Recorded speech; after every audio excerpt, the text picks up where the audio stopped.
আসসালামু আলাইকুম বন্ধুরা, আশা করি আপনারা সকলেই ভালো আছেন আর আপনারা দেখছেন নুরানি আলো। আল্লাহ তাআলা আল কোরআনের ২৯টি সূরায় নূহ আলাইহিস সালামের ঘটনা তুলে ধরেছেন। কোন কোন সূরায় একাধিকবারও বর্ণিত হয়েছে।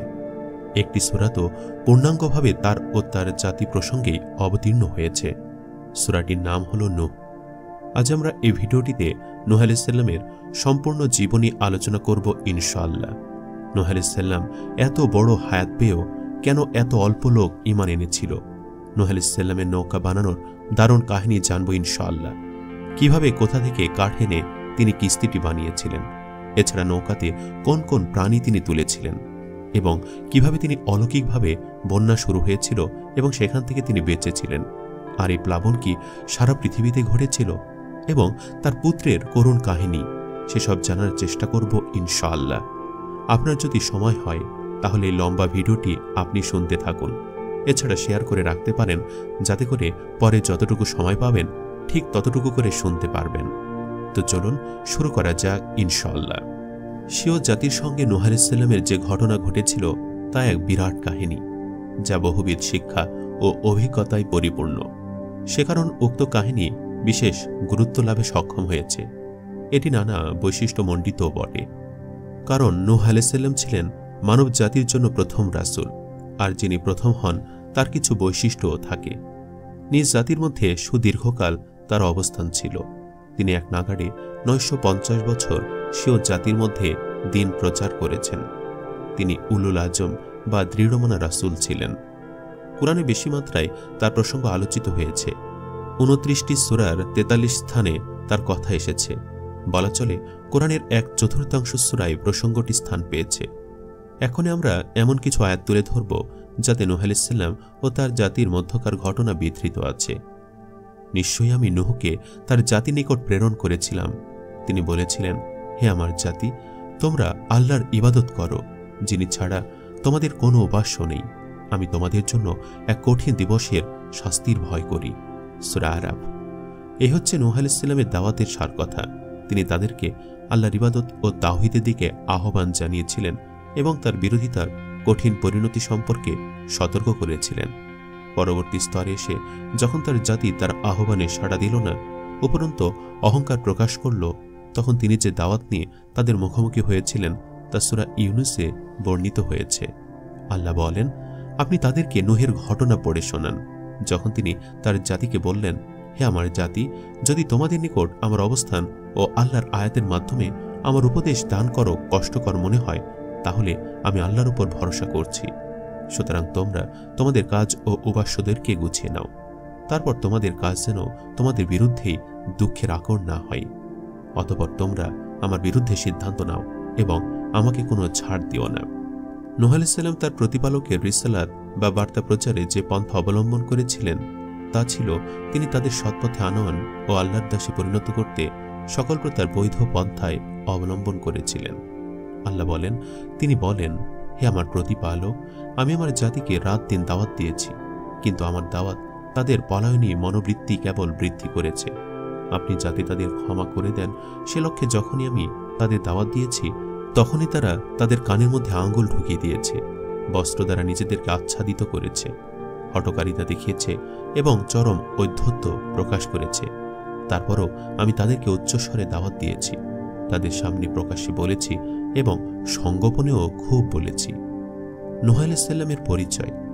আদম আলাইহিস সালাম থেকে নূহ আলাইহিস সালাম পর্যন্ত 10 শতাব্দীর ব্যবধান ছিল, যার শেষ দিকে ক্রমবর্ধমান মানবকুলে শিরক ও কুসংস্কারের আবির্ভাব ঘটে এবং তা বিস্তৃতি লাভ করে। ফলে তাদের সংশোধনের জন্য আল্লাহ নূহ আলাইহিস সালামকে নবী ও রাসূল করে পাঠান। তিনি ৯৫০ বছরের দীর্ঘ বয়স লাভ করেছিলেন এবং সারা জীবন পথভরা মানুষকে পথে আনার জন্য দাওয়াতে অতিবাহিত করেন, কিন্তু তার কওম তাকে প্রত্যাখ্যান করে। ফলে আল্লাহর গজবে তারা নিশ্চিহ্ন হয়ে যায়। এরপরে আরও কয়েকটি কওম আল্লাহর অবাধ্যতার কারণে পরপর ধ্বংস হয়। এভাবে পৃথিবীতে আদি যুগে ধ্বংসপ্রাপ্ত 6টি জাতির ঘটনা কোরআনের বিভিন্ন স্থানে বর্ণিত হয়েছে এবং কোরআনের মাধ্যমে জগৎবাসী তাদের খবর জানতে পেরেছেন, যাতে মুসলিম উম্মাহ ও পৃথিবীবাসী তা থেকে শিক্ষা গ্রহণ করে। উক্ত 6টি জাতি হল কওমে নূহ, আদ, সামুদ, কওমে লূত, মাদিয়ান ও কওমে ফেরাউন। অবশ্য কোরআনে এ তালিকায় কওমে ইব্রাহিমের কথাও এসেছে, যদিও তারা একত্রে ধ্বংস হয়নি। তবে ইব্রাহিমের ভাতিজা লূতের কওম একত্রে ধ্বংস ও নিশ্চিহ্ন হয়েছিল। আমরা এখানে প্রথমে নূহ আলাইহিস সালাম ও তার কওম সম্পর্কে আলোচনা করব। আবুল বাশার সানি বা মানবজাতির দ্বিতীয় পিতা বলে খ্যাত নূহ আলাইহিস সালাম ছিলেন পিতা আদম আলাইহিস সালামের 10ম অথবা 8ম অধস্তন পুরুষ। তিনি ছিলেন দুনিয়াতে প্রথম রাসূল। নূহ আলাইহিস সালামের 4টি পুত্র ছিল, শাম, হাম, ইয়াফিস ও ইয়াম অথবা কেনান। প্রথম 3 জন ঈমান আনেন, কিন্তু শেষোক্ত জন কাফের হয়ে প্লাবনে ডুবে মারা যায়। নূহ আলাইহিস সালামের দাওয়াতে তার কওমের হাতে গোনা মাত্র কয়েকজন ঈমানদার ব্যক্তি সাড়া দেন এবং তারাই প্লাবনের সময় নৌকা আরোহণের মাধ্যমে নাজাত পান। নূহের কিস্তিতে কয়জন ঈমানদার ব্যক্তি আরোহণ করে নাজাত পেয়েছিলেন সে বিষয়ে কোরআনে বা হাদিসে কোনো কিছুই বর্ণিত হয়নি। অমনিভাবে কিস্তিটি কত বড় ছিল, কিভাবে ও কত দিনে তৈরি হয়েছিল, এসব বিষয়েও কিছু বর্ণিত হয়নি। এসব বিষয়ে যা কিছু বিভিন্ন তাফসিরে বর্ণিত হয়েছে সবকিছুর ভিত্তি হল ইসরায়েলি উপকথা সমূহ, যার সঠিক কোনো ভিত্তি নেই বলে অনেকেই মনে করেন। ইমাম তিরমিজি হযরত শামুরা রাদিয়াল্লাহু তাআলা আনহু প্রমুখাত রাসূলুল্লাহ সাল্লাল্লাহু আলাইহি ওয়াসাল্লাম হতে সূরা সাফাতের ৭৭ আয়াতের তাফসিরে বর্ণনা করেন যে নূহের প্লাবন শেষে কেবল তার 3 পুত্র শাম, হাম ও ইয়াফেসের বংশধরগণই অবশিষ্ট ছিল। রাসূলুল্লাহ সাল্লাল্লাহু আলাইহি ওয়াসাল্লাম আরও বলেন যে শাম আরবের পিতা, হাম হাবশার পিতা এবং ইয়াফেস রোমকদের বা গ্রিকদের পিতা। ইবনু আব্বাস ও কাতাদা রাদিয়াল্লাহু তাআলা আনহু বলেন, পরবর্তী মানবজাতি সবাই নূহের বংশধর। আল্লাহ বলেন, আমি তার বংশধরগণকে অবশিষ্ট রেখেছি। ফলে ইহুদি, খ্রিস্টান সহ সকল ধর্মমতের লোকেরা নূহ আলাইহিস সালামকে তাদের পিতা হিসাবে মর্যাদা দিয়ে থাকে। শাম ছিলেন 3 পুত্রের মধ্যে বড়। তিনি ছিলেন বা আরব জাতির পিতা। তার বংশধরগণের মধ্যে ছিলেন হযরত ইব্রাহিম, ইসমাইল, ইসা এবং ইসমাইলের বংশধর ছিলেন মানবজাতির শ্রেষ্ঠ সন্তান হযরত মুহাম্মদ সাল্লাল্লাহু আলাইহি ওয়াসাল্লাম। ইসাকের বংশধরগণের মধ্যে ছিলেন ইয়াকুব, ইউসুফ, মুসা, দাউদ, সুলাইমান, ইউনুস, ইলিয়াস, ঈসা আলাইহিস সালাম প্রমুখ নবী ও রাসূলগণ। হাম ও ইয়াফেসের বংশধরগণের নিকটে প্রেরিত নবীগণের নাম জানা যায়নি। তবে আরবদের মধ্যকার 4 জন নবী ছিলেন হুদ, সালেহ, শুআয়ব ও মুহাম্মদ সাল্লাল্লাহু আলাইহি ওয়াসাল্লাম। অধিকাংশ সাহাবীর মতে নূহ আলাইহিস সালাম ছিলেন ইদ্রিস আলাইহিস সালামের পূর্বেকার নবী। তিনি ছিলেন জগতের প্রথম রাসূল। ইবনে আব্বাস রাদিয়াল্লাহু তাআলা আনহু বলেন, তিনি 40 বছর বয়সে নবুয়ত প্রাপ্ত হন এবং মহাপ্লাবনের পর 60 বছর জীবিত ছিলেন। ফলে সুদীর্ঘকাল যাবৎ তিনি নবী হিসাবে শিরকে নিমজ্জিত হঠকারী কওমকে দাওয়াত দেন। প্লাবনের পর তার সাথে নৌকা আরোহী মুমিন নরনারীদের মাধ্যমে পৃথিবীতে নতুনভাবে আওয়াজ শুরু হয় এবং তাদেরকে তিনি সত্যের পথে পরিচালিত করেন। এ কারণে তাকে মানবজাতির দ্বিতীয় পিতা বলা হয়। আদম আলাইহিস সালাম 960 বছর বেঁচে ছিলেন এবং নূহ আলাইহিস সালাম 950 বছর জীবন পেয়েছিলেন। উল্লেখ্য যে আদম ও নূহ আলাইহিস সালামের দীর্ঘ বয়স আল্লাহর বিশেষ দান ও তাদের মুজিজা স্বরূপ ছিল। নূহ আলাইহিস সালামের পুরুষানুক্রমিক বয়স তার ন্যায় দীর্ঘ ছিল না। নূহ আলাইহিস সালাম ইরাকের মুসল নগরীতে শিয় সম্প্রদায়ের সাথে বসবাস করতেন। তারা বাহ্যত সভ্য হলেও শিরকের অন্ধকারে নিমজ্জিত ছিল। তিনি তাদের হেদায়েতের জন্য প্রেরিত হয়েছিলেন। উল্লেখ্য যে হযরত নূহ আলাইহিস সালাম সম্পর্কে পবিত্র কোরআনে বর্ণনা করা হয়েছে তৎকালীন সামাজিক ও ধর্মীয় অবস্থা। আদম আলাইহিস সালামের সময়ে ঈমানের সাথে শিরক ও কুফরের মোকাবেলা ছিল না। তখন সবাই তাওহীদের অনুসারী একই উম্মতভুক্ত ছিল। তার শরীয়তের অধিকাংশ বিধানই ছিল পৃথিবী আবাদকরণ ও মানবীয় প্রয়োজনাদির সাথে সম্পৃক্ত। কিন্তু কালের বিবর্তনে মানুষের মধ্যে শিরকের অনুপ্রবেশ ঘটে। নূহের কওম ওয়াদ, শুয়া, ইয়াগুস, ইয়াউক ও নাসরু প্রমুখ মৃত নেককার লোকদের ওসিলায় আখিরাতে মুক্তি পাবার আশায় তাদের পূজা শুরু করে। এই পূজা তাদের কবরেও হতে পারে কিংবা তাদের মূর্তি বাণীও হতে পারে। মুহাম্মদ ইবনে কায়েস বলেন, আদম ও নূহ আলাইহিস সালামের পরবর্তী সময়কালের এই 5 জন ব্যক্তি নেককার ও সৎ কর্মশীল বান্দা হিসাবে প্রসিদ্ধ ছিলেন। তাদের মৃত্যুর পর ভক্ত অনুসারীগণকে শয়তান এই বলে প্ররোচনা দেয় যে এইসব নেককার মানুষের মূর্তির সামনে থাকলে তাদের দেখে আল্লাহর প্রতি ইবাদতে অধিক আগ্রহ সৃষ্টি হবে। ফলে তারা তাদের মূর্তি বানায়। অতঃপর উক্ত লোকদের মৃত্যুর পরে তাদের পরবর্তীগণ শয়তানের ধোঁকায় পড়ে ওই মূর্তিগুলিকে সরাসরি উপাস্য হিসাবে পূজা শুরু করে দেয়। তারা এসব মূর্তির উসিলায় বৃষ্টি প্রার্থনা করত, আর এভাবে পৃথিবীতে প্রথম মূর্তি পূজার শিরকের সূচনা হয়। ইমাম বুখারী রাহমাতুল্লাহি আলাইহি হযরত আব্দুল্লাহ ইবনে আব্বাস রাদিয়াল্লাহু তাআলা আনহু হতে বর্ণনা করেন, তিনি বলেন যে এই লোকগুলি হযরত নূহ আলাইহিস সালামের যুগের নেককার ব্যক্তি ছিলেন। তাদের মৃত্যুর পর শয়তান তাদের অনুসারীদের এই মর্মে ধোঁকা দিল যে এদের বসার স্থানগুলিতে এক একটি মূর্তি বানাও ও তাদের নামে নামকরণ করো।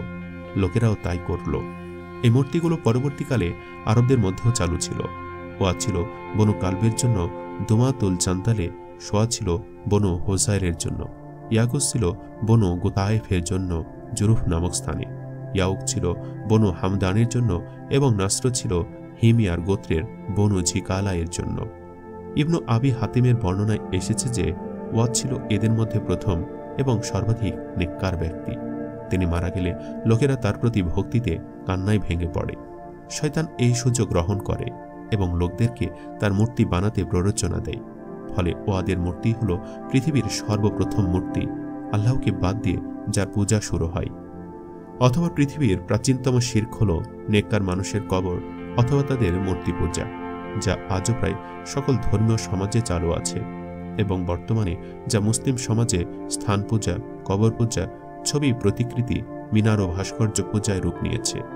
উক্ত পাঁচটি মূর্তির মাহাত্ম্য ও তাদের প্রতি ভক্তি লোকদের হৃদয়ে এমনভাবে প্রথিত হয়েছিল যে তারা বিভিন্ন গুরুত্বপূর্ণ বিষয়ে এবং পারস্পরিক চুক্তি সম্পাদনকালে তাদের নাম উল্লেখ করত। এতদুত্থিত তারা নানাবিধ সামাজিক অনাচারে ডুবে গিয়েছিল। সম্প্রদায়ের এইরূপ পতন দশায় আল্লাহ তাদের হেদায়েতের জন্য নূহ আলাইহিস সালামকে রাসূল হিসাবে প্রেরণ করেন। স্বীয় কওমের প্রতি নূহ আলাইহিস সালামের দাওয়াত। আল্লাহ বলেন, আমি নূহকে তার কওমের নিকটে প্রেরণ করলাম তাদের উপরে মর্মান্তিক আযাব নাজিল হওয়ার পূর্বেই তাদেরকে সতর্ক করার জন্য। নূহ তাদেরকে বলল, হে আমার জাতি, আমি তোমাদের জন্য স্পষ্ট সতর্ককারী। এ বিষয়ে যে তোমরা আল্লাহর ইবাদত করো, তাকে ভয় করো এবং আমার আনুগত্য করো, তাতে আল্লাহ তোমাদের পাপসমূহ ক্ষমা করবেন এবং নির্দিষ্ট সময় পর্যন্ত অবকাশ দিবেন। তবে এটা নিশ্চিত যে আল্লাহর নির্ধারিত সময় যখন এসে যাবে তখন তা এতটুকুও পেছানো হবে না, যদি তোমরা তা জানতে।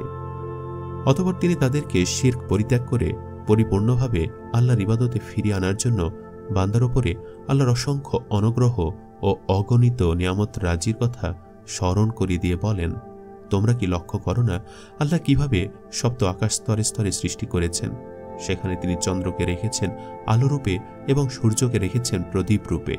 আল্লাহ তোমাদেরকে মাটি থেকে উদ্গত করেছেন, অতঃপর তাতে ফিরে নেবেন ও আবার পুনরুত্থিত করবেন।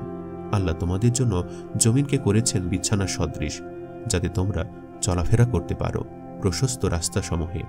সূরা নূহ আয়াত 15 থেকে 20। নূহ আলাইহিস সালাম স্বীয় কওমকে দিনরাত দাওয়াত দিতে থাকেন।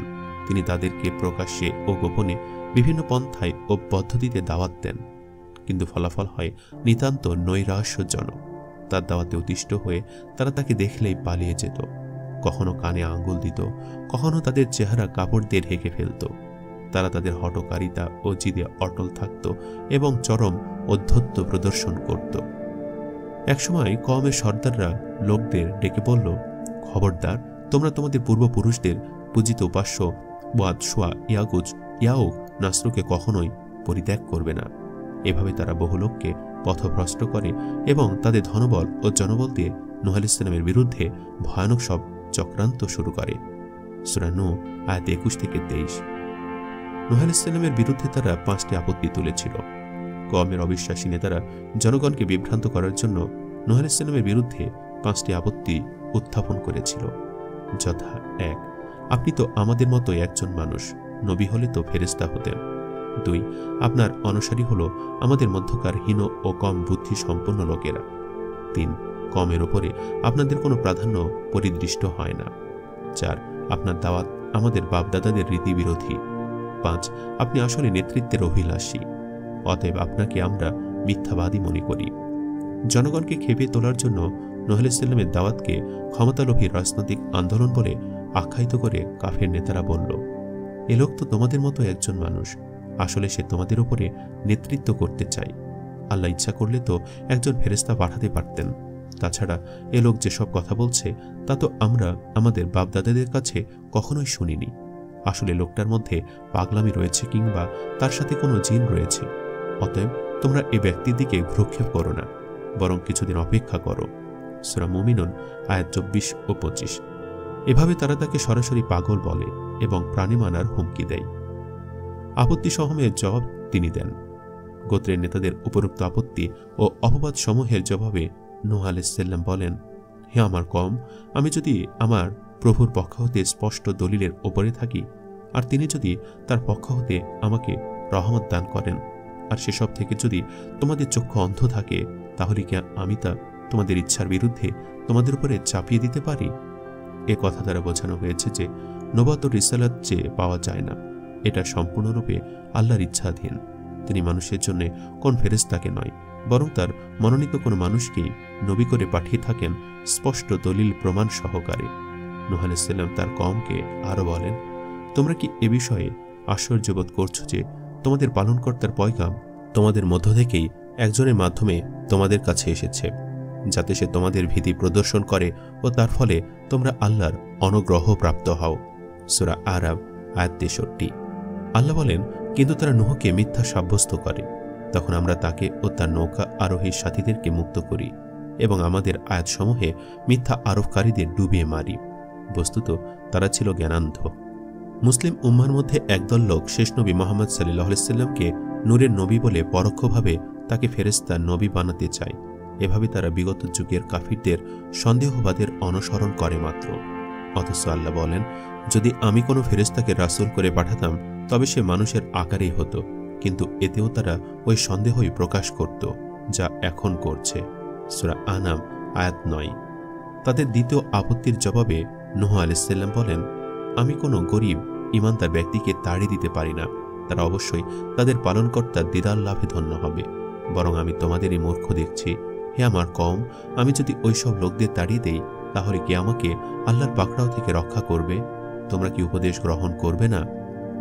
তৃতীয় আপত্তির জবাবে তিনি বলেন, তোমাদের দৃষ্টিতে যারা দীনহীন অবাঞ্ছিত ব্যক্তি, তাদেরকে আল্লাহ কোনরূপ কল্যাণ দান করবেন না। তাদের মনের কথা আল্লাহ ভালো করেই জানেন। সুতরাং এমন কথা বললে আমি অন্যায়কারীদের অন্তর্ভুক্ত হয়ে যাব। অতএব দুনিয়াবী প্রাধান্য মূলত কোনো প্রাধান্য নয়, পরকালীন উচ্চ মর্যাদাই হল প্রকৃত মর্যাদা। চতুর্থ আপত্তির জবাবে তিনি পয়গম্বর সুলভ উত্তর দিয়ে বলেন, হে আমার কওম, আমার মধ্যে কোনো পথভ্রষ্টতা নেই, বরং আমি বিশ্ব পালকের পক্ষ হতে প্রেরিত রাসূল। আমি তোমাদের নিকটে আমার প্রভুর রিসালাত পৌঁছে দিই এবং আমি তোমাদেরকে সৎ উপদেশ দিয়ে থাকি, কেননা আমি আল্লাহর পক্ষ থেকে এমন বিষয় জানি যা তোমরা জানো না। সূরা আরাব আয়াত 61 ও 62।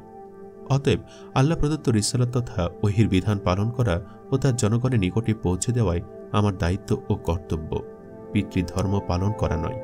বস্তুত বাপদাদার ধর্মের দোহাই নূহ আলাইহিস সালাম থেকে শুরু করে শেষ নবী মুহাম্মদ সাল্লাল্লাহু আলাইহি সাল্লাম পর্যন্ত সবাইকে দেওয়া হয়েছিল, আর সে কারণে প্রায় সকল নবীকে স্ব জাতির নিকট থেকে চরম নির্যাতন ভোগ করতে হয়েছিল। অতঃপর নেতৃত্ব লাভের আশায় নূহ আলাইহিস সালাম লোকদের নিকটে দাওয়াত দিচ্ছেন মর্মে তাদের পঞ্চম আপত্তির জবাবে তিনি স্পষ্ট ভাষায় বলে দেন যে, এই দাওয়াতের বিনিময়ে আমি তোমাদের কাছে কোনো মাল দৌলত বা কোনো বিনিময় কামনা করি না। আমার পুরস্কার তো কেবল বিশ্ব পালকের নিকটই রয়েছে। বস্তুতপক্ষে সকল নবী একথা বলেছেন। শেষ নবী মুহাম্মদ সাল্লাল্লাহু আলাইহি সাল্লামের কাছে এসে তার কওমের নেতারা যখন নেতৃত্ব গ্রহণের অথবা মাল দৌলতের বিনিময়ে তাওহীদের দাওয়াত পরিত্যাগের প্রস্তাব দিয়েছিল, তখন তিনি তা প্রত্যাখ্যান করে বলেছিলেন, যদি তোমরা আমার ডান হাতে সূর্য ও বাম হাতে চন্দ্র এনে দাও, তথাপি আমি যে সত্য নিয়ে আগমন করেছি তা পরিত্যাগ করব না। বস্তুত শিরকের মাধ্যমে দুনিয়া অর্জন সহজলভ্য হয়, বিধায় যুগ যুগ ধরে দুনিয়া পূজারী এক শ্রেণীর বকধার্মিক লোক মূর্তি, কবর ও মাজার নিয়ে পড়ে আছে। লোকেরা তাদেরকে আল্লাহর ওলি ভাবে, অথচ ওরা মূলত শয়তানের ওলি। ইব্রাহিম আলাইহিস সালাম এদের উদ্দেশ্যে বলেছিলেন, হে প্রভু, এই মূর্তিগুলি বহু লোককে পথভ্রষ্ট করেছে। এক্ষণে যারা আমার অনুগামী হয়েছে কেবল তারাই আমার দলভুক্ত, আর যারা আমার অবাধ্যতা করেছে তাদের ব্যাপারে আপনি সবকিছু, নিশ্চয়ই আপনি ক্ষমাশীল ও দয়াবান।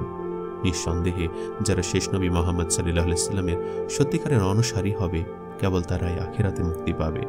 যেহেতু শিরকপন্থীদের জন্য আল্লাহ জান্নাতকে হারাম করেছেন, সেহেতু শিরকের মাধ্যমে দুনিয়া অর্জনকারী লোকেরা এবং মুশরিক ব্যক্তিরা মুখে আল্লাহকে স্বীকার করলেও ওরা চিরস্থায়ীভাবে জাহান্নামের অধিবাসী হবে।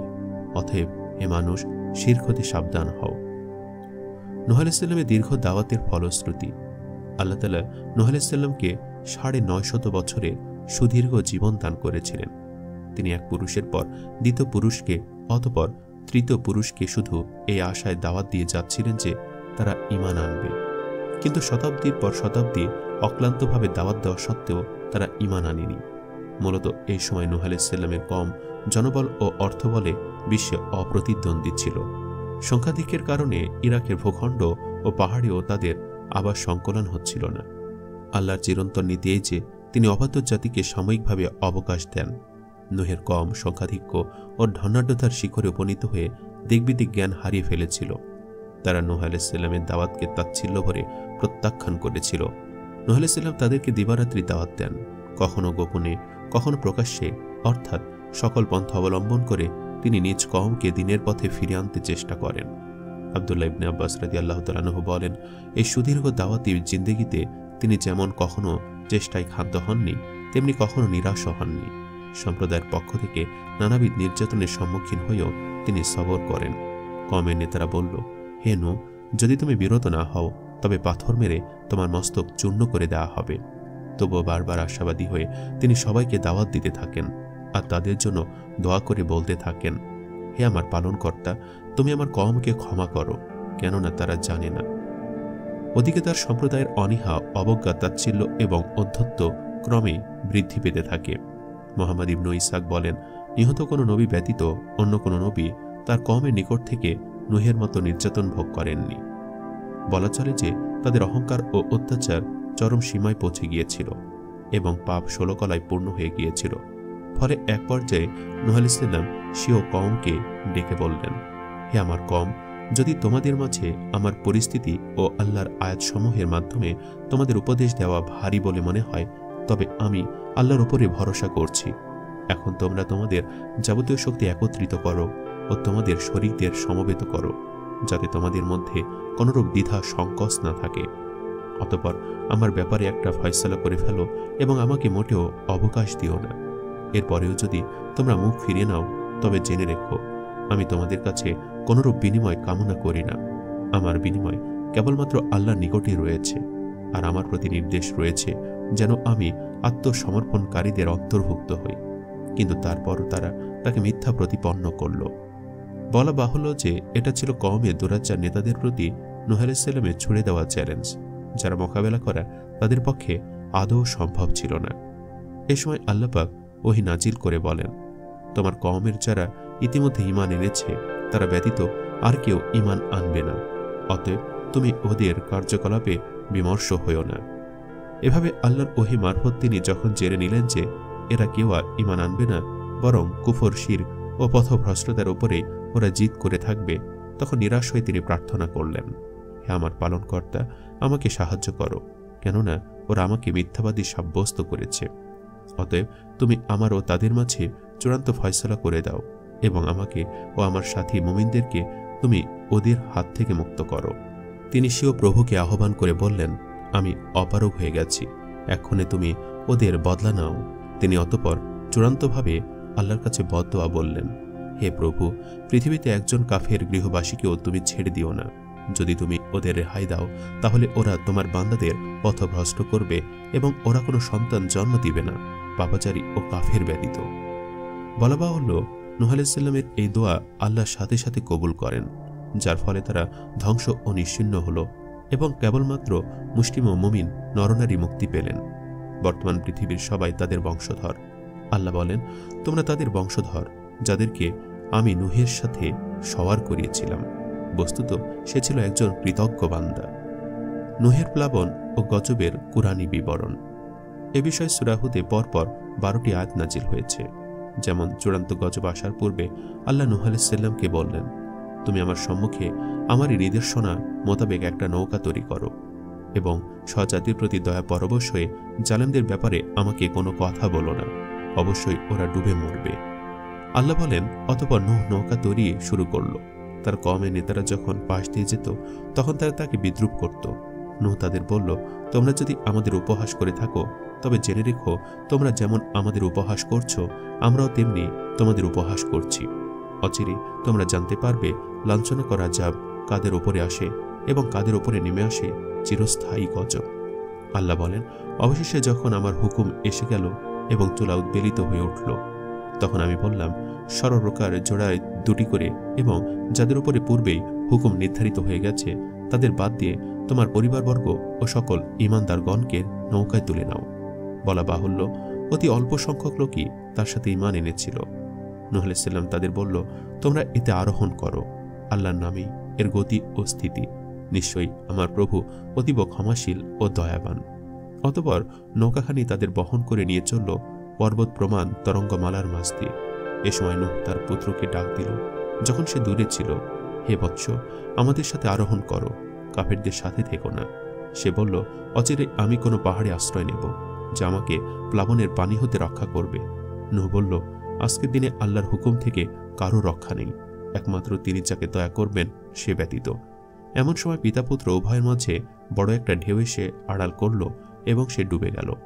অতঃপর নির্দেশ দেওয়া হলো, হে পৃথিবী, তোমার পানি গিলে ফেলো, অর্থাৎ হে প্লাবনের পানি নেমে যাও।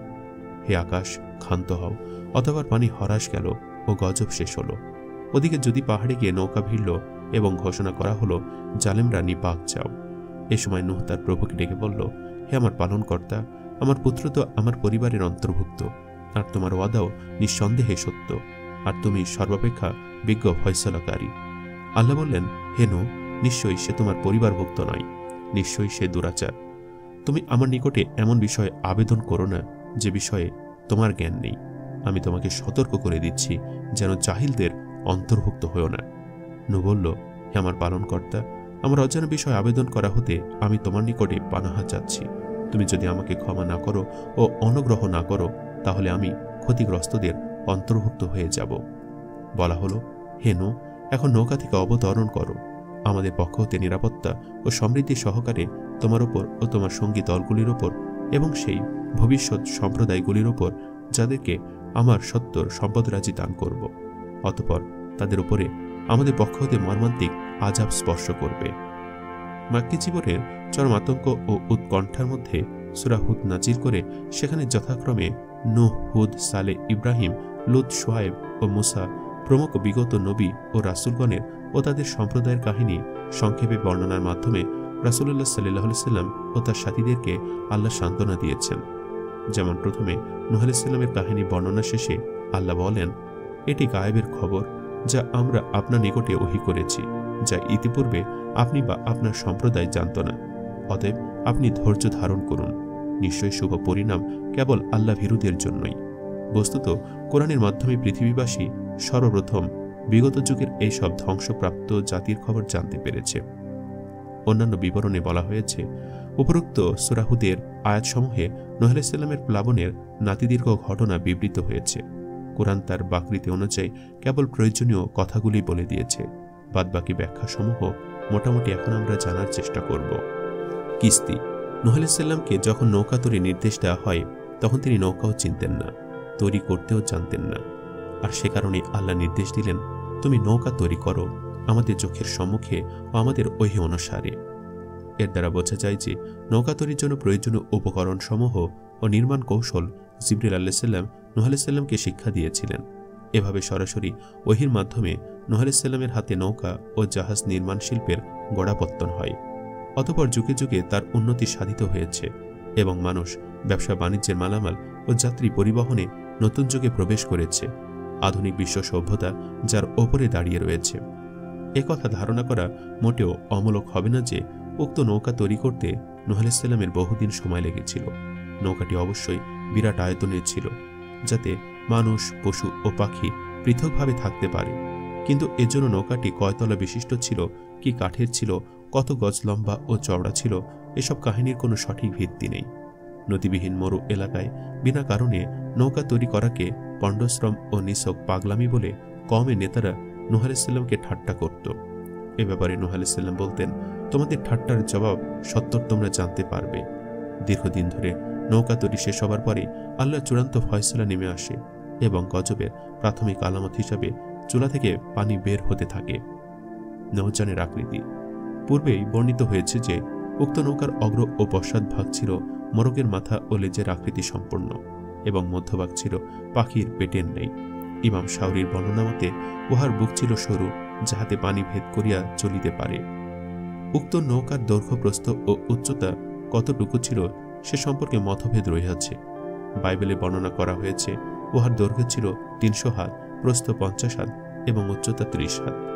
অধিকাংশ মুফাসসির ও মুহাদ্দিস এই মতটি গ্রহণ করেছেন, তবে এর সঠিক কোনো ভিত্তি নেই। ইবনু মারদুয়া সামুরা ইবনে জুনদুব রাদিয়াল্লাহু তাআলা আনহু সূত্রে এবং আবদ ইবনে হুমায়দ ইবনুল মুনজির ও আবুল শাহ কাতাদা হইতে অনুরূপ বর্ণনা করেছেন। ইমাম বাগাবী ইবনে আব্বাস সূত্র হইতে অনুরূপ একটি বর্ণনা পাওয়া যায়। কাজী সানাউল্লাহ পানিপতি তাহার আত-তাফসিরুল মাঝারি গ্রন্থে ইহাকে প্রসিদ্ধ মত বলিয়া উল্লেখ করিয়াছেন। দাহাক সূত্রে বর্ণিত ইবনে আব্বাস রাদিয়াল্লাহু তাআলা আনহুর অপর এক মতে দৈর্ঘ্য 600 হাত, প্রস্থ 330 হাত এবং উচ্চতা 33 হাত বলা হয়েছে। ইবনু আব্বাস এর আরও একটি রিওয়ায়েত রয়েছে, সে মতে দৈর্ঘ্য 1200 হাত, প্রস্থ 600 হাত। ইমাম বাগাবী ও ইবনে জারিদ তাবারি প্রমুখ হাসান বসরি রহমতুল্লাহ আলাইহি হইতে অনুরূপ মত বর্ণনা করেছেন। স্বামীর বর্ণনা মতে নৌকার দৈর্ঘ্য ছিল 80 হাত, প্রস্থ 50 হাত এবং উচ্চতা ছিল 30 হাত। এখানে উল্লেখ্য যে হাত বলিতে ইবনে সাদের মতে নূহ আলাইহিস সালামের পিতার দাদার হাত বোঝানো হয়েছে। সানাউল্লাহ পানিপতি বলেন, হাতের সীমানা হইল কাঁধের সীমানার জোড়া পর্যন্ত। হাফিজ ইবনে কাসির উল্লেখ করেছেন যে এমন বিশাল এক নৌকা তৈরি হল যাহার দৃষ্টান্ত পূর্বেও কখনোই ছিল না, পরবর্তীতেও হইবে না। তান্নুর বা তুফান। তান্নুর বলা হয় মূলত উনুন বা চুলাকে। এটি অনারব শব্দ, যাকে আরবি করা হয়েছে। সহজ সরল ও প্রকাশ্য অর্থ অনুযায়ী ইরাকের মোসেল নগরীতে অবস্থিত নূহ আলাইহিস সালামের পারিবারিক চুলা থেকে পানি উথলে বের হওয়ার আলামতের মাধ্যমেই নূহের তুফানের সূচনা হয়। অর্থাৎ এটি ছিল প্লাবনের প্রাথমিক আলামত মাত্র। তুফান অর্থ যে কোনো বস্তুর অত্যাধিক্য। প্লাবনকে তুফান বলা হয় পানির আধিক্যের কারণে, যা সবকিছুকে ডুবিয়ে দেয়। আল্লাহ বলেন, আমি নূহকে প্রেরণ করেছিলাম তার সম্প্রদায়ের নিকট। সে তাদের মধ্যে 50 কম 1000 বছর অবস্থান করেছিল। অতঃপর তাদেরকে তুফান গ্রাস করেছিল, আর তারা ছিল অত্যাচারী। যদিও অনেকে এর নানারূপ ব্যাখ্যা দিয়েছেন, যার সবকিছুই ইসরায়েলিয়াত এবং ভিত্তিহীন। ভূতলের উথিত পানি ছাড়াও তার সাথে যুক্ত হয়েছিল অবিরাম ধারে আকাশ বন্যা। যেমন আল্লাহ বলেন, অবশ্যই যখন আমার হুকুমে এসে পৌঁছল এবং চুলা উচ্ছ্বসিত হল। অন্যত্র আল্লাহ বলেন, তখন আমরা খুলে দিলাম আকাশের দ্বারসমূহ প্রবল বারিপাতের মাধ্যমে এবং ভূমি থেকে প্রবাহিত করলাম নদীর সমূহকে।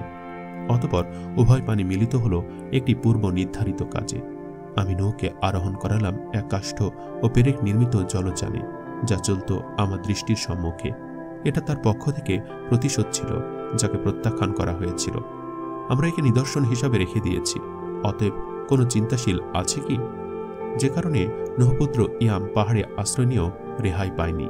ওই সময় কোনো কোনো ঢেউ পাহাড়ের চূড়া হতে উঁচু ছিল। অতঃপর প্লাবন বিধ্বংসী রূপ ধারণ করে এবং পাহাড়ের মতো ঢেউয়ের মধ্য দিয়ে নৌকা চলতে থাকে। 2004 সালে 26শে ডিসেম্বর ইন্দোনেশিয়ার সাগরতলে সংঘটিত ভূমিকম্পের সুনামিতে উথিত 33 ফুট উঁচু ঢেউ নূহের তুফানকে স্মরণ করিয়ে দেয়। নৌকায় আরোহীগণ। তুফানের আলামত প্রকাশিত হওয়ার সাথে সাথে নূহ আলাইহিস সালামের হুকুম দেওয়া হলো, জোড় বিশিষ্ট প্রত্যেক পানির এক এক জোড়া করে নৌকায় তুলে নাও। এর দ্বারা কেবল ওইসব প্রাণী বোঝানো হয়েছে যা নর ও মাদির মিলনে জন্ম লাভ করে এবং যা মানুষের দৈনন্দিন জীবনে অতীব প্রয়োজনীয়, যেমন গরু, ছাগল, ঘোড়া, গাধা ও হাঁস মুরগি ইত্যাদি পশুপক্ষী। এরপর নূহ আলাইহিস সালামকে নির্দেশ দেওয়া হয় কেবল তার পরিবার সহ ঈমানদার নরনারীকে নৌকায় তুলে নিতে, যাদের সংখ্যা অতীব নগণ্য ছিল। কিন্তু সঠিক সংখ্যা কোরআন বা হাদিসে উল্লেখিত হয়নি। তবে আব্দুল্লাহ ইবনে আব্বাস রাদিয়াল্লাহু তাআলা আনহু হতে বর্ণিত হয়েছে যে তাদের সংখ্যা ছিল 40 জন করে, পুরুষ ও নারী মোট 80 জন। প্লাবনের পর তারা ইরাকের মোসেল নগরীর যে স্থানটিতে বসতি স্থাপন করেন তা সামানুন বা 80 নামে খ্যাত হয়ে যায়।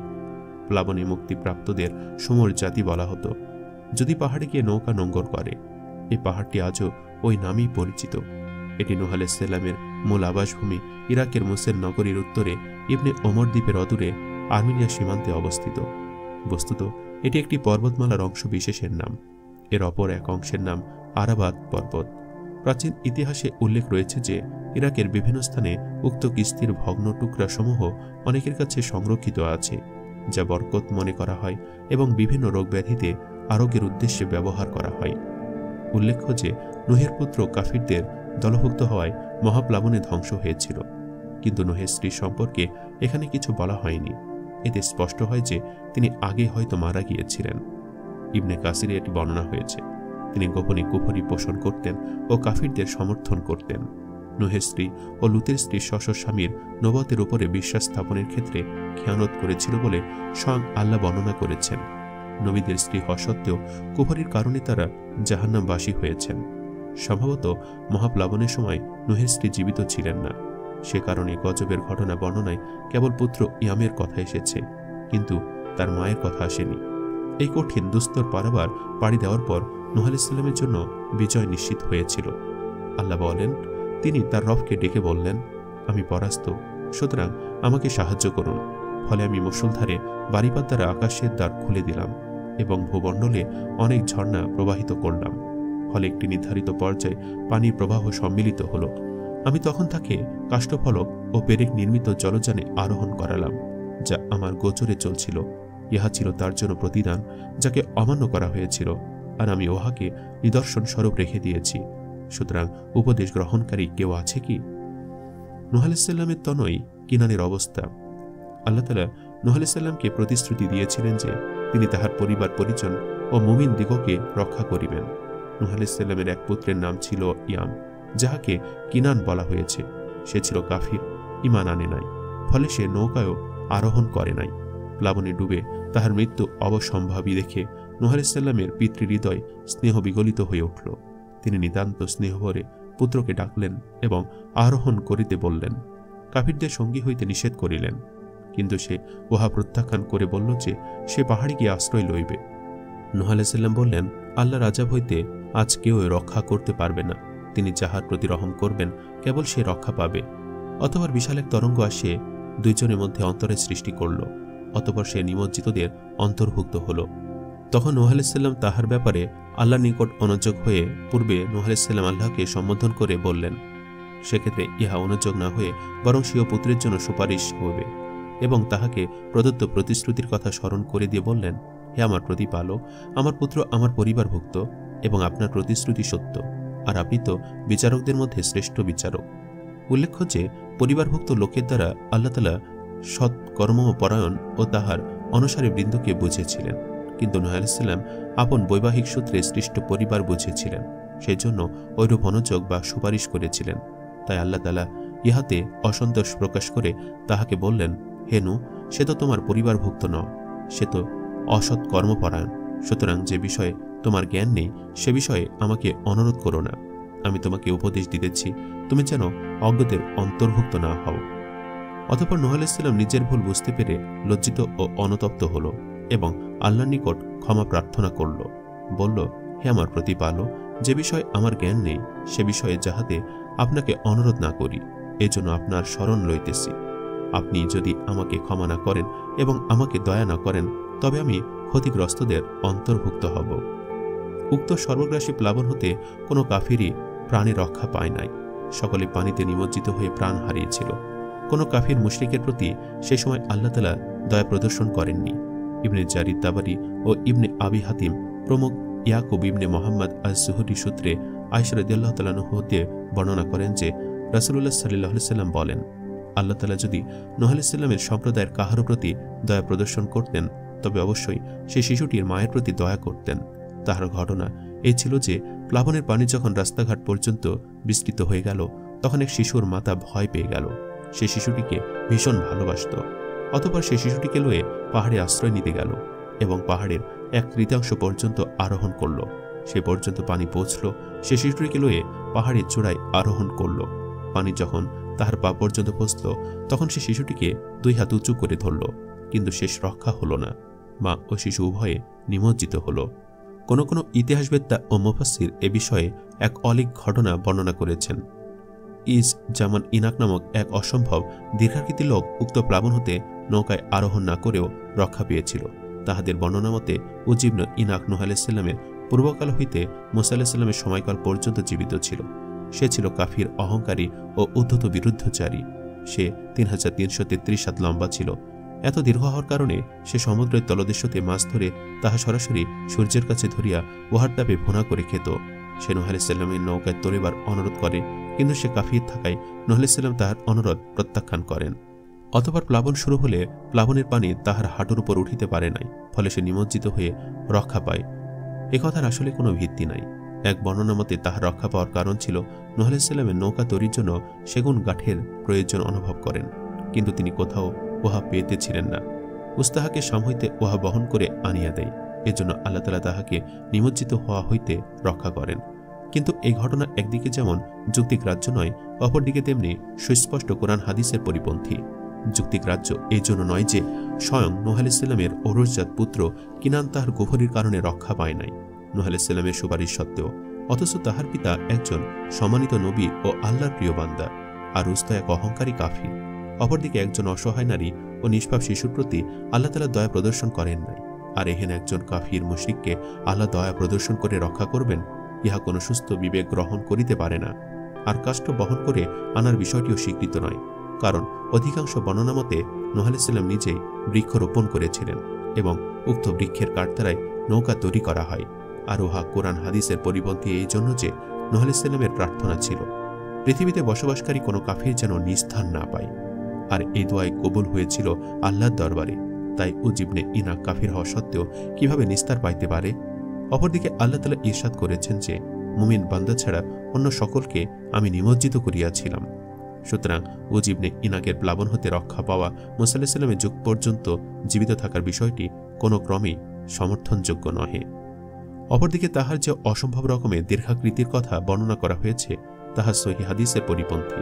কারণ রাসূল সাল্লাল্লাহু আলাইহি ওয়াসাল্লাম বলেন, আল্লাহ তাআলা আদম আলাইহিসসালামকে 60 হাত লম্বা করে সৃষ্টি করিয়াছিলেন। অতঃপর বর্তমান পর্যন্ত মানুষের দৈর্ঘ্য কেবল হ্রাস পাইতেছে। ইহাতে মিথ্যার লেশমাত্র নেই, সুতরাং ইহার ব্যত্যয় হইবার নহে। তাই বলা যায় যে এই ঘটনা ইয়াহুদ নাসারাদের মন গড়া গল্প কাহিনী বই কি আর কিছুই নয়। প্লাবন বিশ্বের সর্বত্র না বিশেষ স্থানে শুধু হয়েছিল? হযরত নূহ আলাইহিসসালামের সময়কার প্লাবন সমগ্র বিশ্বব্যাপী হয়েছিল, না শুধু তাহার কওম যে অঞ্চলে বাস করত সেই অঞ্চলে? এই ব্যাপারটি দুইটি মত পাওয়া যায়। এক, ইসলামী চিন্তাবিদগণের একটি দল ইয়াহুদ ও খ্রিস্টানদের ধর্মযাজকগণ এবং জ্যোতির্বিজ্ঞানী, ভূতত্ত্ববিদ ও নৃতত্ত্ববিদদের একটি অংশ এই মত পোষণ করেছেন যে এই প্লাবন সমগ্র বিশ্বব্যাপী ছিল না, বরং নূহ আলাইহিসসালাম ও তাহার সম্প্রদায় যে অঞ্চলে বসবাস করত সেখানে সীমাবদ্ধ ছিল। উক্ত অঞ্চলের আয়তন ছিল 1,40,000 বর্গ কিলোমিটার। তাহাদের মতে সীমাবদ্ধ অঞ্চলে হওয়ার কারণ হল তখনকার সময়ে জনবসতি ছিল একটি অঞ্চলে সীমাবদ্ধ, আর তাহা ছিল শুধুমাত্র নূহ আলাইহিসসালাম ও তাহার সম্প্রদায় যে অঞ্চলে বাস করত সেই অঞ্চলেই। কারণ তখনও হযরত আদম আলাইহিসসালামের বংশধর উক্ত অঞ্চল ব্যতীত অন্য কোথাও বিস্তার লাভ করেনি। তাই তাহারই শাস্তির উপযুক্ত ছিল এবং তাহাদের উপরে প্লাবনের শাস্তি প্রেরণ করা হয়। বিশ্বের অন্যান্য অঞ্চলে যেহেতু কোনো বাসিন্দা ছিল না, তাই সে সকল এলাকার সহিত প্লাবনের কোনো সম্পর্ক নেই। আর কিছু সংখ্যক ইসলামী চিন্তাবিদ, ভূতত্ত্ববিদ, প্রকৃতি বিজ্ঞানী ও নৃতত্ত্ববিদদের মতে এই প্লাবন ছিল বিশ্বব্যাপী। আর শুধু এই একটি প্লাবনই নয়, বরং তাহাদের মতে বিশ্বে আরও কয়েকটি বড় ধরনের প্লাবন হয়েছে। তন্মধ্যে নূহ আলাইহিসসালামের প্লাবন অন্যতম। কারণ জাজিরা ও ইরাকের ভূখণ্ড ছাড়াও বিশ্বের অন্যান্য উঁচু পর্বতের চূড়ায় এমন সব প্রাণীর কঙ্কাল ও হাড় পাওয়া গিয়েছে যার সম্পর্কে নৃতত্ত্ববিদ ও ভূবিজ্ঞানীদের অভিমত হল ইহারা জলজ প্রাণী, পানিতে কেবল বসবাস করতে পারে। পানি ছাড়া এক মুহূর্ত বেঁচে থাকা তাহাদের জন্য দুষ্কর। তাই বিশ্বের বিভিন্ন অঞ্চলের উঁচু পর্বত শিখরে উক্ত নিদর্শন পাওয়ায় প্রমাণিত হয় যে কোনো কালে এমন এক সর্বগ্রাসী প্লাবন হয়েছিল যাহারা আওতা হইতে পর্বতশৃঙ্গ রেহাই পায় নাই। আব্দুল ওহাব নাজ্জার স্বীয় গ্রন্থে প্রথম অভিমতটিকে প্রাধান্য দিয়েছেন। অগ্নি উপাসকগণ এ প্লাবন স্বীকার করে না। তাহারা বলে, অর্থাৎ আদমের সময়কাল হইতে আমাদের রাজত্ব চলে আসিতেছে, পুরুষানুক্রমে একের পর এক উহা লাভ করিয়া আসিতেছে ফিজ ইবনে জাজদাজিদ ইবনে শাহরিয়ার পর্যন্ত। প্লাবন সংঘটিত হলে কওমের বংশলতিকা বিচ্ছিন্ন হয়ে যেত, আর কওমের রাজত্ব বিলুপ্ত হয়ে যেত। তাহাদের কিছু সংখ্যক লোক প্লাবন স্বীকার করে এবং বলে, উহা শুধু বাবিল ও তৎপার্শ্ববর্তী অঞ্চলে সংঘটিত হয়েছিল, আর জিউমিরতের বংশধরদের নিবাস ছিল পূর্বাঞ্চলে, তাই তাহাদের পর্যন্ত উহা পৌঁছে নাই। আবু জাফর তাবারি বলেন, আল্লাহ তাআলা বনের যে বিবরণ প্রদান করেছেন, এই ধারণা উহার পরিপন্থী। আল্লাহ তাআলা ইরশাদ করেন, তাকে এবং তার পরিবারবর্গকে আমি উদ্ধার করেছিলাম মহাসংকট হতে, তাহার বংশধর দিগকে আমি বিদ্যমান রেখেছি বংশ পরম্পরায়। এখানে সুস্পষ্টভাবে উল্লেখিত হয়েছে যে নূহ আলাইহিস সালামের বংশধরই কেবল অবশিষ্ট রয়েছে, অন্য কেউ নয়। সবাই নিমজ্জিত হয়ে মারা গিয়েছে। আর তাবারি তারিখ প্রথম খণ্ড 97। সন্তানদের মধ্যে ভূমি বন্টন। নৌযান হইতে অবতরণের পর নূহ আলাইহিস সালাম পৃথিবীকে তার সন্তানদের মধ্যে 3 ভাগে ভাগ করেন। শামের জন্য তিনি পৃথিবীর মধ্যভাগ বরাদ্দ করেন। উহার অন্তর্ভুক্ত ছিল বাইতুল মাকদিস, নীল, ফুরাত ও দিজলা, সায়ন, জায়ন ও ফাইসুন। আর উহা ফাইসুন হইতে নীল নদের পূর্ব 2 প্রান্ত পর্যন্ত এবং উত্তরের বায়ু চলাচলের স্থান হতে দক্ষিণের চলাচলের স্থান পর্যন্ত। আর হামের জন্য বরাদ্দ করা হয় নীল নদের পশ্চিম 2 তীর এবং পশ্চিমের বায়ু যতদূর যায় ততদূর পর্যন্ত ও ইহার অপর প্রান্ত হইতে সায়ন পর্যন্ত, পাশ্চাত্যের বায়ু চলাচলের স্থান পর্যন্ত। আর আছি এর জন্য বরাদ্দ করা হয় কায়ন ও ইহার পরবর্তী স্থান হইতে পূর্বের বায়ু যতদূর যায় ততদূর পর্যন্ত। আত-তাবারি তারিখ প্রথম খণ্ড 98। কুরআন কারিমে ইহার প্রতি ইঙ্গিত রয়েছে। তার বংশধর দিগকে আমি বিদ্যমান রেখেছি বংশ পরম্পরায়, আমি ইহা পরবর্তীদের স্মরণে রেখেছি। সমগ্র বিশ্বের মধ্যে নূহের প্রতি শান্তি বর্ষিত হোক। এইভাবে আমি সৎকর্মপরায়ণ দিগকে পুরস্কৃত করিয়া থাকি। সে ছিল আমার মুমিন বান্দাদের অন্যতম। এই হল নূহ আলাইহিস সালামের ঘটনা। তিনি প্রায় 10টি শতাব্দী তার কওমের মধ্যে কাটিয়েছেন। এতগুলো শতাব্দী পেরিয়ে যাওয়ার পরও কি ফল দাঁড়িয়েছে আমরা দেখছি। ক, স্বল্প সংখ্যক লোক ব্যতীত তার কওম তার উপর ঈমান আনেনি। কথিত আছে তাদের সংখ্যা নূহ আলাইহিস সালাম সহ 13 জন। ইবনু ইসহাক বলেছেন, তারা হলেন নূহ, তার 3 পুত্র শাম, হাম, ইয়াফিস, তাদের 3 স্ত্রী এবং অন্য 2 জন লোক। খ, তার স্ত্রী ও 1 পুত্র তার উপর ঈমান আনেনি। ইতিপূর্বে সে কথা বলা হয়েছে, অথচ তারা ছিল তার খুবই ঘনিষ্ঠজন। গ, এতটা সত্ত্বেও তাকে বিজয়ী ও সাহায্যপ্রাপ্ত বলে গণ্য করা হয়েছে। তার জীবনে খুবই বড় মাপের বিজয় অর্জিত হয়েছিল। নিম্নের কথা কটিতে তা বোঝা যায়। 1, 10টি শতাব্দী পেরিয়ে গেলেও তিনি ধৈর্যশীল ও স্থিতিশীল থেকেছেন। তার জাতির ষড়যন্ত্রের ফাঁদে তিনি পা দেননি এবং তাদের ব্যগ্র বিদ্রোহীও প্রভাবিত হননি। আল্লাহ তাআলা বলেন, তিনি জাহাজ তৈরি করেছিলেন, আর যখনই তার জাতির নেতৃবর্গ তার পাশ দিয়ে যাচ্ছিল তখনই তারা তাকে বিদ্রূপ করছিল। তিনি বলছিলেন, যদি তোমরা আমাদের নিয়ে বিদ্রূপ করো তবে আমরাও তোমাদের নিয়ে বিদ্রূপ করব, যেমন তোমরা করছো। সূরা হুদ আয়াত নম্বর 38। 2, তাদের চক্রান্ত ও ষড়যন্ত্র হতে আল্লাহ কর্তৃক তিনি হেফাজতে ছিলেন। তারা যে তাকে হত্যার ষড়যন্ত্র করেছিল তা তাদের কথাতেই প্রকট হয়ে ধরা পড়েছে।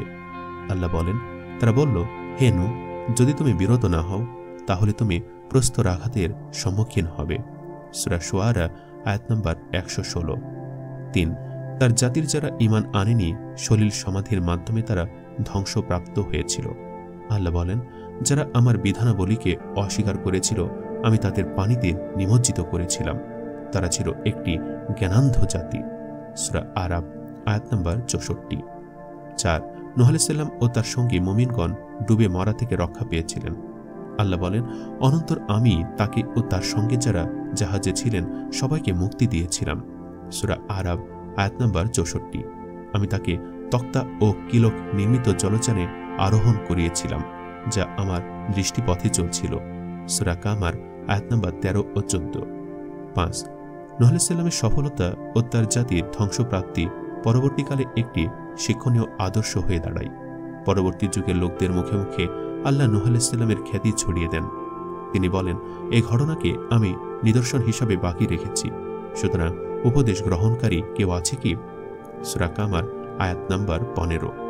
তোমরা তাদের সন্তান যাদেরকে আমি নূহের সঙ্গে তুলে নিয়েছিলাম, তিনি ছিলেন একজন কৃতজ্ঞ বান্দা। সূরা ইসরা আয়াত নম্বর 3। সমগ্র জগৎব্যাপী নূহের প্রতি শান্তি হোক। সূরা সাফফাত আয়াত ৭৯। নিশ্চয়ই আল্লাহ আদম, নূহ, ইব্রাহিম পরিবার ও ইমরান পরিবারকে সকল সৃষ্টি থেকে নির্বাচন করেছেন। সূরা আলে ইমরান আয়াত নম্বর ৩৩। নূহ আলাইহিস সালাম ও তার কওমের ঘটনা থেকে এভাবে আল্লাহ প্রদত্ত সাহায্য ও বিজয় ফুটে উঠেছে। নূহ আলাইহিস সালামের ঘটনা শেষ করার আগে আমরা সূরা নূহে বর্ণিত একটি আয়াত পর্যালোচনা করতে চাই। সেখানে ইরশাদ হয়েছে, আপনি যদি তাদের রেহাই দেন তবে নিশ্চয়ই তারা আপনার বান্দাদেরকে পথহারা করবে এবং পাপাচারী অকৃতজ্ঞ মানুষ ছাড়া কাউকে তারা জন্ম দিবে না। সূরা নূহ আয়াত নম্বর ২৭। যেহেতু ওই সময় নূহ আলাইহিস সালামের জাতি ব্যতীত আর কোনো মানব গোষ্ঠীর বসতির ধরাবক্ষে ছিল না এবং তাদের মধ্যে কতিপয় লোক যারা নূহ আলাইহিস সালামের উপর ঈমান এনেছিলেন তারা ব্যতীত গোটা জাতি আল্লাহকে অস্বীকার করেছিল আর রাসূলের প্রতি হঠকারিতা দেখিয়েছিল, সেহেতু আল্লাহ নূহ ও সেই কজন মুমিনকে রেখে সেদিনের পৃথিবীর গোটা মানব জাতিকে ধ্বংস করে দিয়েছিলেন। ফলে সত্যের পথে আপতিত বাধাবিঘ্ন প্রতিরোধকারী স্বল্প সংখ্যক হকের ঝাঞ্ঝাবাহকদের খাতিরে আল্লাহ তাআলা কাফিরদের ধ্বংস করে দিয়েছিলেন, যদিও তারা ছিল সংখ্যাগুরু। সে সময়ে রিসালাতের পতাকা বাহকরা ছাড়া যে আর কেউ বেঁচে ছিলেন না তার প্রমাণ আল্লাহর বাণী, তোমরা তাদের সন্তান যাদের আমি নূহের সাথে কিস্তিতে তুলেছিলাম। সূরা ইসরা আয়াত নাম্বার ৩। ইমাম তাবারি এই আয়াতের তাফসিরে বলেছেন, আদম সন্তানের যারা এখন পৃথিবীর বুকে আছে তারা প্রত্যেকেই তাদের বংশধর, যাদেরকে আল্লাহ পাক নূহ আলাইহিস সালামের সাথে জাহাজে তুলেছিলেন। কাতাদা রাদিয়াল্লাহু তাআলা আনহু বলেন, সকল মানুষ তাদের বংশধর যাদেরকে আল্লাহ তাআলা নূহ আলাইহিস সালামের জাহাজে চড়িয়ে মুক্তি দিয়েছিলেন। মুজাহিদ বলেন, বেঁচে যাওয়া লোকগুলি ছিলেন নূহ আলাইহিস সালাম, তার পুত্রদ্বয় ও তাদের স্ত্রীগণ। কেউ কেউ বলেছেন তারা সংখ্যায় নারী পুরুষ মিলেছিলেন ১৩ জন। আল্লাহ তাআলা বলেন, ওরাই সেই নবীগণ যাদের প্রতি আল্লাহ অনুগ্রহ করেছেন, যারা ছিলেন আদমের বংশধর ও নূহের সাথে আমি যাদের জাহাজে জড়িয়েছিলাম তাদের বংশধরদের অন্তর্গত। সূরা মারিয়াম আয়াত নম্বর ৫৮। এখানে বিজয় দ্বারা কর্মনীতির বিজয়কে বোঝানো হয়েছে, ব্যক্তির বিজয়কে নয়। আসল মূল্যায়ন ঈমান ও সত্যের প্রতি সাড়া দানকারীদের সংখ্যাধিক্যের সাথে জড়িত নয়, বরং ওই কর্মনীতির সাথে জড়িত যা তারা বয়ে বেড়ায়, চায় তাদের সংখ্যা কম হোক কিংবা বেশি হোক। এজন্যই মাত্র কয়েকজন লোক, যাদের সংখ্যা ১৩ এর বেশি নয়, তারা ইসলাম গ্রহণ করেছিলেন এবং আল্লাহর দাসত্বের অর্থ বলতে যা বোঝায় তা নিশ্চিত করেছিলেন। বিধায় তাদের রক্ষার্থে এবং যে কর্মনীতির প্রতিনিধিত্ব তারা করছিলেন ও ধারণ করছিলেন তার রক্ষার্থে তৎকালীন বিশ্বের তাবৎ মানবকে ধ্বংস করা হয়েছিল। অবশ্য সেখানে এমন ঝুঁকিও ছিল যে ওদের ধ্বংস না করলে ঈমানদারদের ধ্বংসের ভয় ছিল, আর তাহলে তাদের বাহিত কর্মনীতি বা আদর্শ ধ্বংস হয়ে যেত।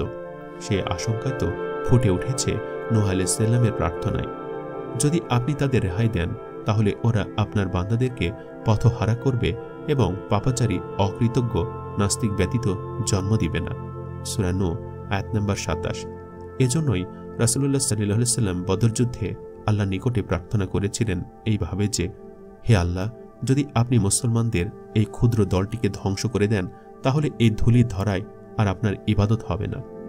আল্লাহ তাআলা তার রাসূলের কথায় সাড়া দিয়েছিলেন, তাকে বদর ও পরবর্তী যুদ্ধগুলিতে সাহায্য করেছিলেন, যেমন করে সাহায্য করেছিলেন নূহ আলাইহিস সালামকে।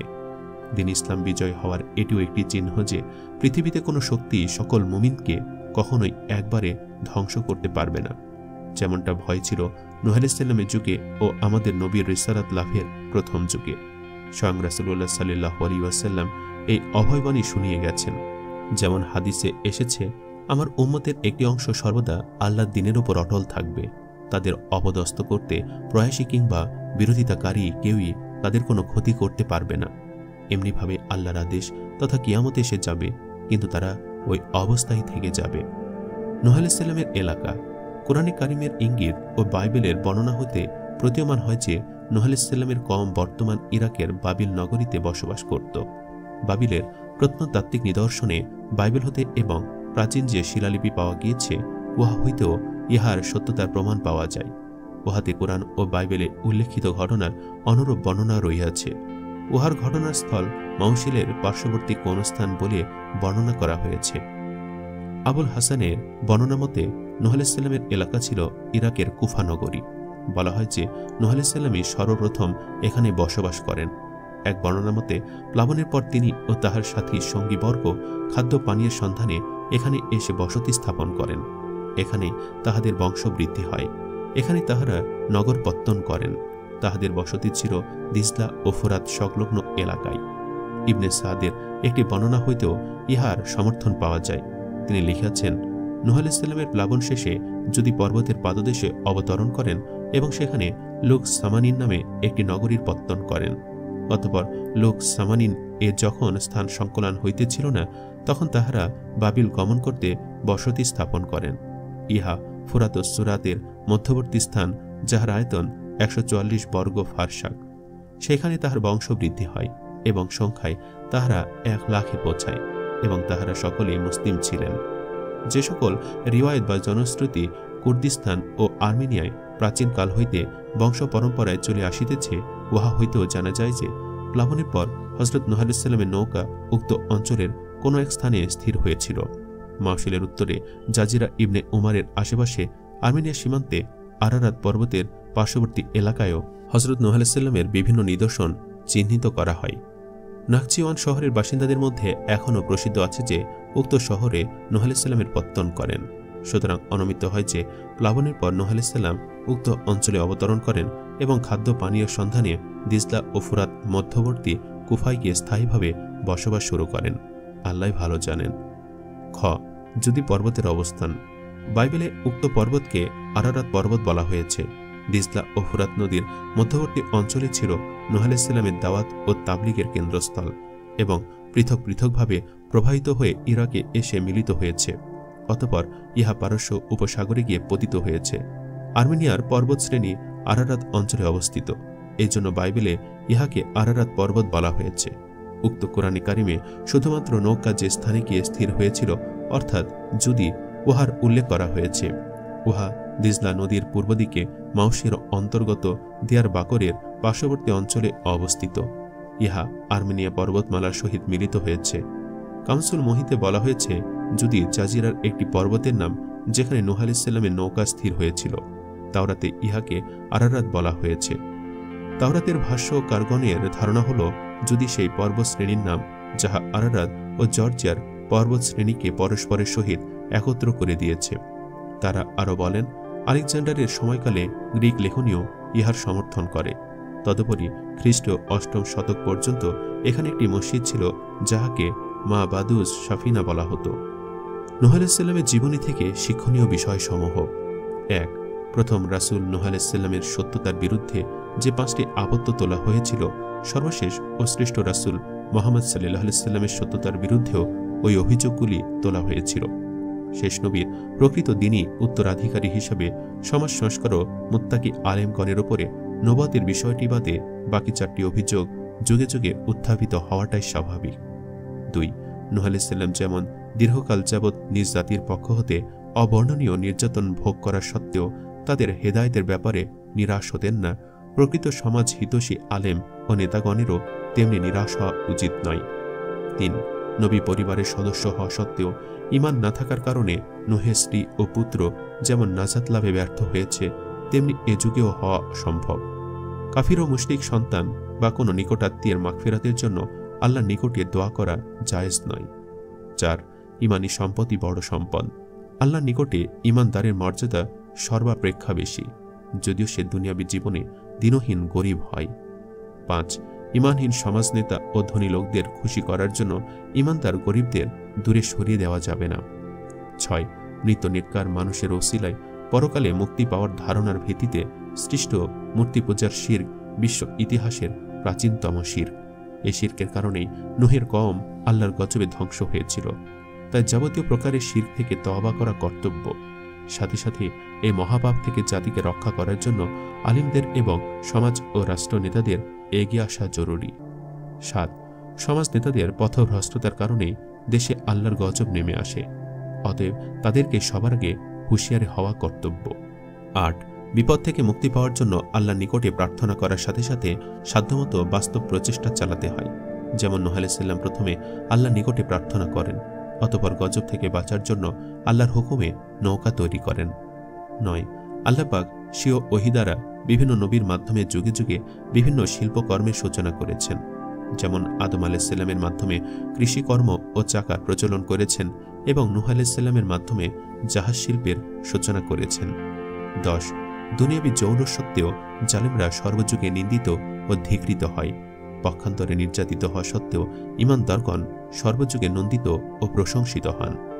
11 কিসে মানুষের প্রকৃত মঙ্গল নিহিত রয়েছে মানুষ নিজে তা নির্ণয় করতে পারে না।